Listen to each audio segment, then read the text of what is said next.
நமஸ்காரம். சிம்ம ராசிக்கு சிம்ம லக்கண நேயர்களுக்கு குரு பயிற்சி என்ன செய்கிறது?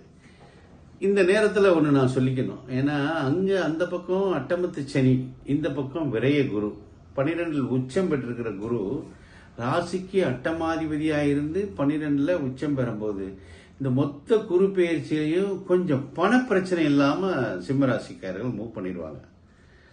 ஸோ பஞ்சமாதிபதி குழந்தைகள் ஸ்தானாதிபதி போய் 12 உச்சம் பெறாரு. அப்போ பிள்ளைகளுக்காக படிப்பு செலவு அதிகமாக அந்த சிம்மராசினியர்களுக்கு இந்த நேரத்தில் தான் ஆகும். குழந்தைகளை காலேஜ் சேர்க்கறதுக்கு, ஸ்கூலுக்கு சேர்க்கறதுக்கு, இது ஸ்கூல் சேர்ற நேரமாக இருந்தாலும் பட் சிம்மராசிக்காரவங்களுக்கு மட்டும் கொஞ்சம் கஷ்டப்பட்டு அந்த பணத்தை ரெடி பண்ணி பிள்ளைகளுக்கு கட்டுவாங்க. ஸோ சிம்மராசினியர்களுக்கு விரயம் ஏற்படும். அதே நேரத்தில் அது சுப விரயமாக இருக்கும். கல்யாணம் பண்ணி வைப்பாங்க. அந்த கல்யாண வயதில் இருக்கிற பெண்களுக்கு கல்யாணம் பண்ணி வைப்பாங்க. படிப்பு செலவுக்கு காலேஜ் செய்கிறவர்கள் கடன் வாங்கி நகை அடை வச்சு இந்த மாதிரிலாம் இந்த சிம்மராசினியர்கள் இந்த குரு பயிற்சியில் செய்வாங்க.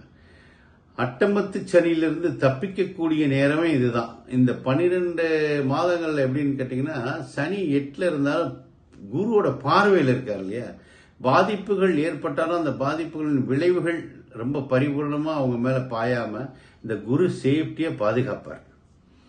ஸோ குரு பயிற்சி இவங்களுக்கு விரயம் கலந்த நன்மையை செய்யும் ஒழிஞ்சு தீமைகளை செஞ்சிடாது.